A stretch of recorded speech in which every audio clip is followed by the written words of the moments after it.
Hello दोस्तों, जियो गुरुजी classes में आपका स्वागत है। मैं रोहित शर्मा, सब्जेक्ट अपना ज्योग्राफी।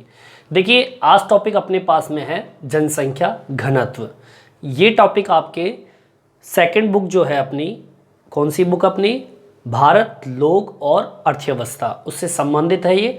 तो भारत के अंदर जो जनसंख्या घनत्व है उससे संबंधित आज इस टॉपिक में अपन अध्ययन करेंगे। टॉपिक डालते हैं अपन, जनसंख्या घनत्व। देखिए, जनसंख्या घनत्व होता क्या है, इसकी डेफिनेशन क्या है। जनसंख्या घनत्व की परिभाषा, सबसे पहले जनसंख्या घनत्व की परिभाषा देखेंगे।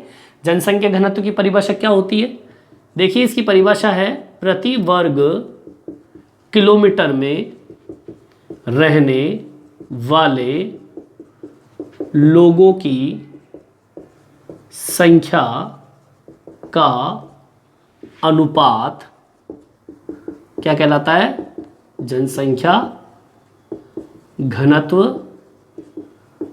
कहलाता है। अब देखिए, इसको समझ ले। जैसे आप देखते हैं कि हम कहीं पे जाते हैं तो ऐसे इस तरीके से आपके रोड पे आपको मिलता है, इस तरीके से आपको पोल से मिलेंगे आपको। देखिए, इसके अंदर जैसे 0 किलोमीटर है, 0 से 1 किलोमीटर, 1 किलोमीटर से 2 किलोमीटर, तो ये कह रहा है प्रति वर्ग किलोमीटर, मतलब एक के बाद 1 किलोमीटर। ठीक है, हर 1 किलोमीटर के दायरे के अंदर, मतलब 1 किलोमीटर का जो दायरा है उसमें रहने वाले लोगों की संख्या जो प्रदर्शित करता है उसे हम क्या कहते हैं, जनसंख्या घनत्व। दोबारा देख लीजिए, प्रति वर्ग किलोमीटर में रहने वाले लोगों की संख्या का अनुपात जनसंख्या घनत्व कहलाता है। चलिए आगे की ओर बढ़ते हैं अपन। देखिए, बात हम कर रहे हैं भारत की, ठीक है, तो चर्चा भी पूरी किस पे होगी, जनसंख्या घनत्व भारत का होगा। देखिए, भारत का जो जनसंख्या घनत्व है, भारत का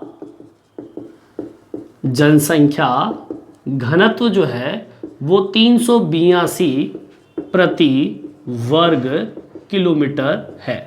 मतलब भारत के अंदर प्रति वर्ग किलोमीटर में कितने व्यक्ति निवास करते हैं, 382 व्यक्ति प्रति वर्ग किलोमीटर निवास करते हैं। मैं 1951 के अंदर जाऊं, पुराने समय में अगर जाऊं तो 1951 के अंदर जो जनसंख्या घनत्व था वो भारत का वो था कितना, 117 व्यक्ति प्रति वर्ग किलोमीटर।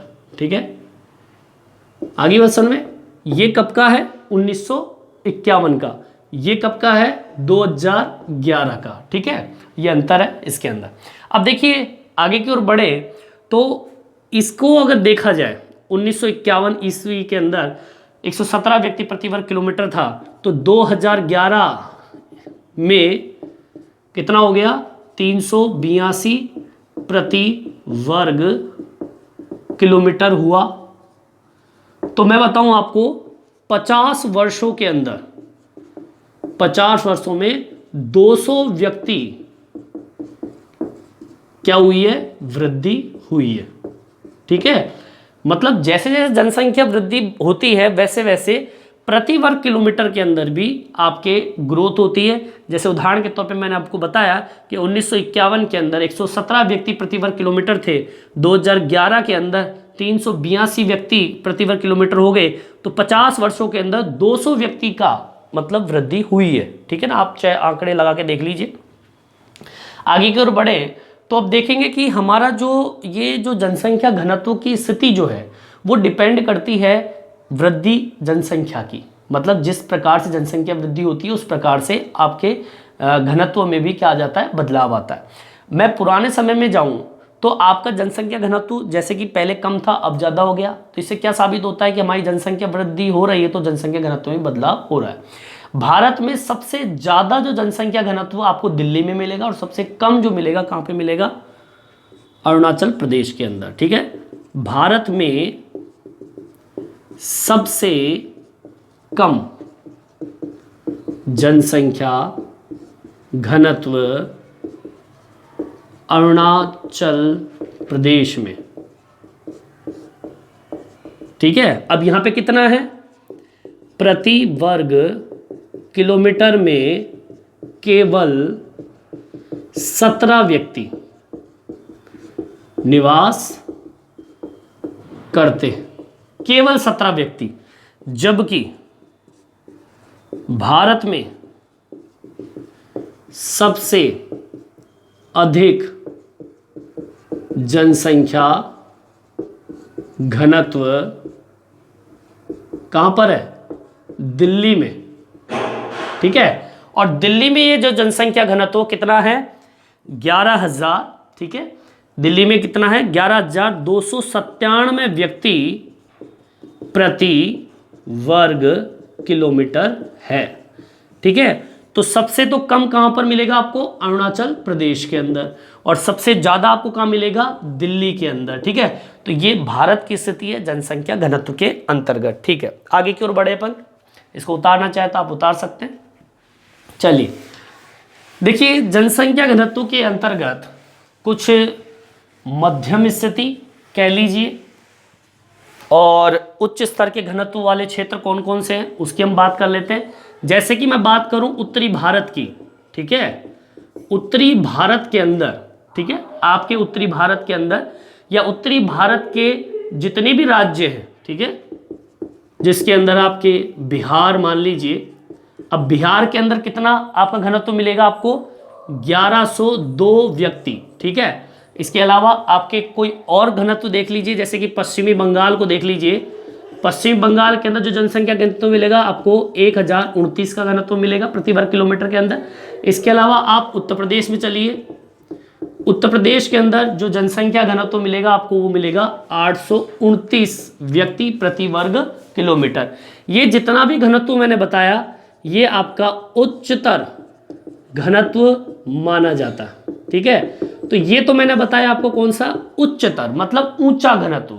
ठीक है, अब देखिए इसके अलावा मैं, ये तो आपका उत्तरी भारत की बात है, प्रायद्वीपीय भारत की बात करूं मैं, ठीक है, प्रायद्वीपीय भारत कौन सा होता है? ये वाला नीचे वाला पार्ट जो है ये आपका प्रायद्वीप वाला पार्ट है। उत्तरी भारत जो है वो ऊपर वाला पार्ट है। ठीक है ना, तो ये नीचे वाला जो भाग है जो प्रायद्वीपीय भारत कहलाता है, इसके अंदर बात करें तो प्रायद्वीपीय भारत के अंदर जैसे कि केरल मान लीजिए, केरल के अंदर जो जनसंख्या घनत्व कितना है? 859। ठीक है, प्रति वर्ग किलोमीटर कितने व्यक्ति निवास करते हैं? 859।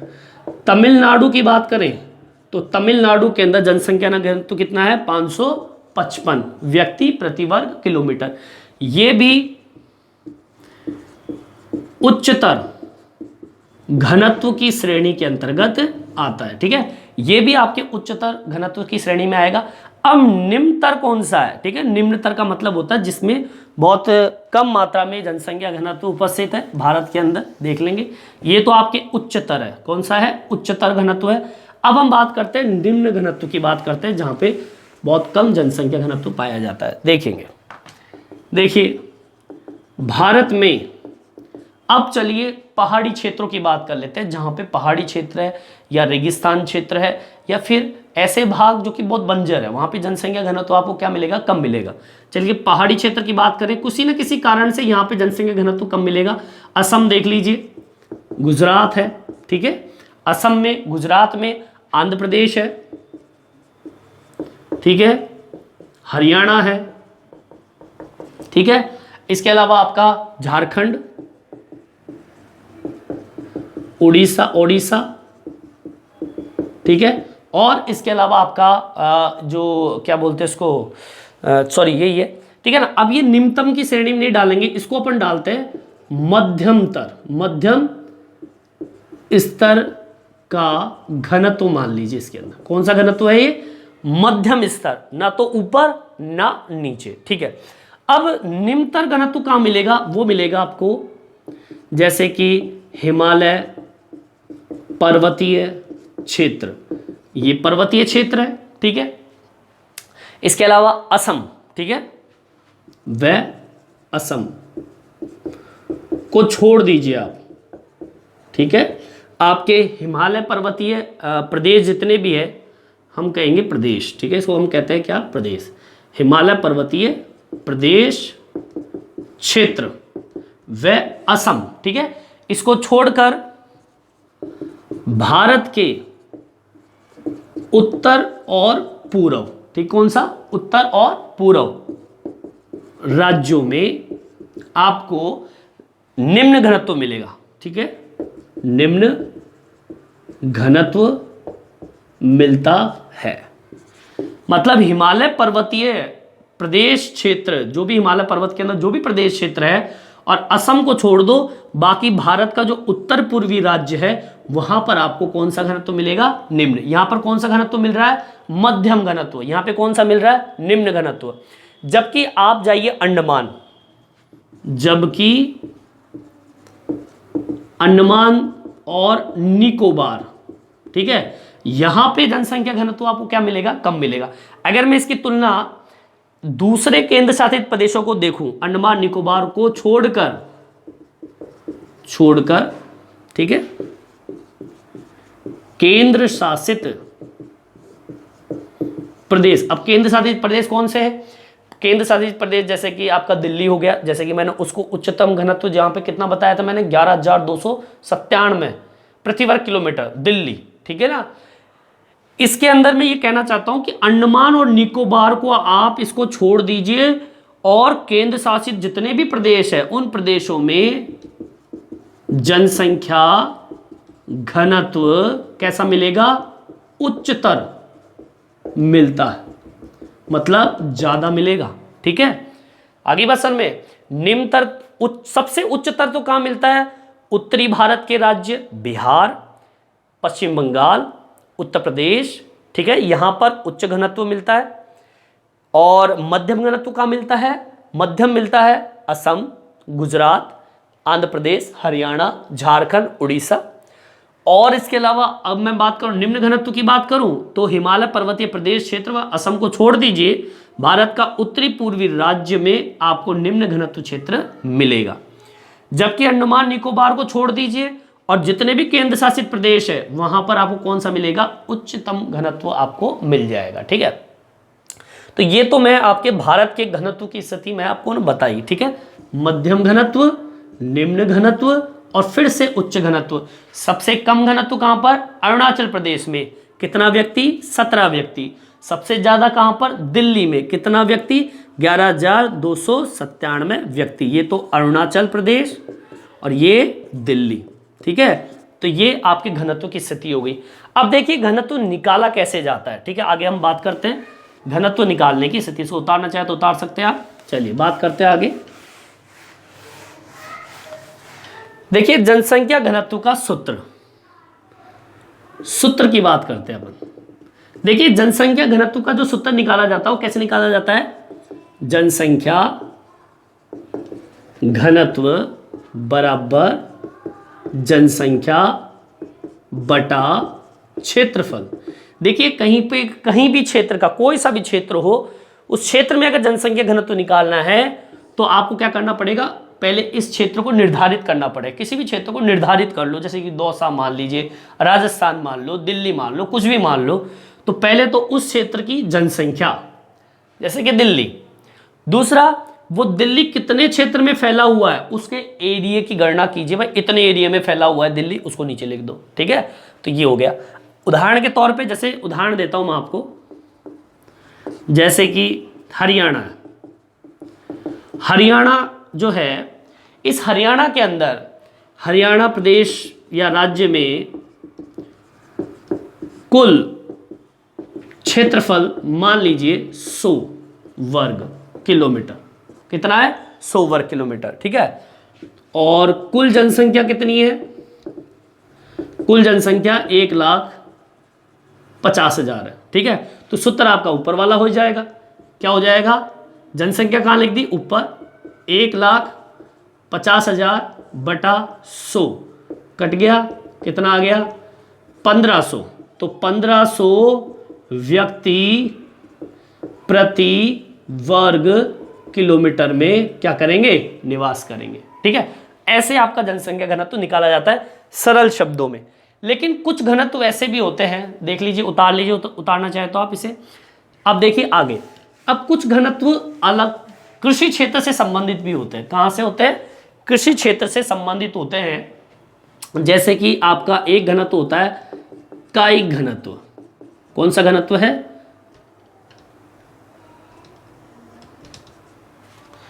कायिक घनत्व, ठीक है। एक तो घनत्व ये है, और दूसरा घनत्व जो होता है वो कौन सा घनत्व होता है? कृषीय घनत्व। ये भी आपके कृषि से संबंधित है, इसको देखते हैं अपन। सबसे पहले हम बात करते हैं कायिक घनत्व की। होता क्या है, परिभाषा देखिए पहले, किताब में नहीं मिलेगी आपको, परिभाषा मैं लिख रहा हूं, ठीक है। देखिए इसकी परिभाषा होती है, किसी क्षेत्र, मतलब कोई सा भी क्षेत्र हो, किसी क्षेत्र की जनसंख्या, ठीक है, किसी क्षेत्र की जनसंख्या तथा उस क्षेत्र, ठीक है, उस क्षेत्र की कृषि योग्य भूमि, उस क्षेत्र की कृषि योग्य भूमि।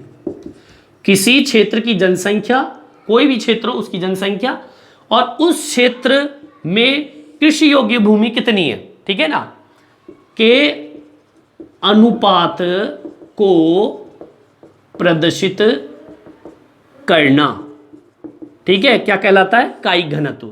दोबारा सुन लीजिए, पहला बोल रहा है किसी क्षेत्र की जनसंख्या, मान लीजिए पर्टिकुलर ये क्षेत्र है और यहां पर कितने लोग निवास करते हैं, ठीक है, ये इसकी जनसंख्या होगी, पहली चीज। दूसरी चीज क्या कह रहा है? उस क्षेत्र की कृषि योग्य, अब ये जो क्षेत्र है इसमें कितनी भूमि जो है वो क्या है? कृषि योग्य भूमि है, उसका अनुपात, ठीक है, वो कृषि योग्य भूमि हो गई, ठीक है। इनकी संख्या, ठीक है, भाग दे दीजिए, इसका सूत्र क्या हो जाएगा? सूत्र, अब इसका सूत्र कैसे निकालते हैं? इसका सूत्र निकालते हैं कुल जनसंख्या बटा, ठीक है, कुल जनसंख्या बटा निविल कृषि योग्य भूमि। निविल का मतलब होता है जहां पे फसल को उगाया जाता है। निविल का मतलब क्या होता है? जहां पर फसल को उगाया जाता है और फिर काट दिया जाता है, उन क्षेत्र को निवल, बोया गया क्षेत्र कहते हैं। इसको हम कह सकते हैं कुल कृषि योग्य भूमि भी कह सकते हैं। हम क्या कह सकते हैं? कुल कृषि योग्य भूमि। मैंने लिखा है ऊपर, देखिए रहा, कृषि योग्य भूमि, उस क्षेत्र की कुल कृषि योग्य भूमि। तो कैसे लिखेंगे अपन? कुल जनसंख्या, तो कुल जनसंख्या ऊपर लिख देंगे, ठीक है ना, कितनी जनसंख्या, और नीचे क्या लिख देंगे? निवल कृषि योग्य भूमि, या आप लिख सकते हो कुल कृषि योग्य भूमि। तो इसका इसमें भाग दे दीजिए, आपका कायिक घनत्व आ जाएगा। आगे बात समझ में? चलिए आगे की ओर बढ़ते हैं अपन। आता है कृषि घनत्व। देखिए कृषि घनत्व क्या होता है, सुन लीजिए, इसकी परिभाषा देखिए। कृषि घनत्व की परिभाषा, कृषि घनत्व की परिभाषा होती है किसी प्रदेश, ठीक है, कोई सा भी प्रदेश हो, का कृषि घनत्व, ठीक है, किसी प्रदेश का कृषि घनत्व उस प्रदेश की, ठीक है, कोई सा भी प्रदेश हो जिसको आपने निर्धारित किया है, उस प्रदेश की कृषक जनसंख्या, ठीक है, जिस प्रदेश में आप गणना कर रहे हो उस प्रदेश की कृषक जनसंख्या कितनी है, तथा कुल कृषि योग्य भूमि, ठीक है, कुल कृषि योग्य। अब वो किसान जो काम कर रहे हैं वो कितनी भूमि में काम कर रहे हैं के अनुपात को दर्शाता है। देखिए सूत्र इसका वैसे ही निकलेगा, कैसे निकलेगा सुन लीजिए। इसके अंदर सूत्र निकलेगा कुल कृषि जनसंख्या, कुल कृषि जनसंख्या बटा, बटा कितना आपका निवल कृषि क्षेत्र, क्या बोलते हैं, हाँ क्षेत्र, ठीक है ना। जैसे आप ये भी लिख सकते हो, ये भी लिख सकते हो क्या, कृषि योग्य भूमि।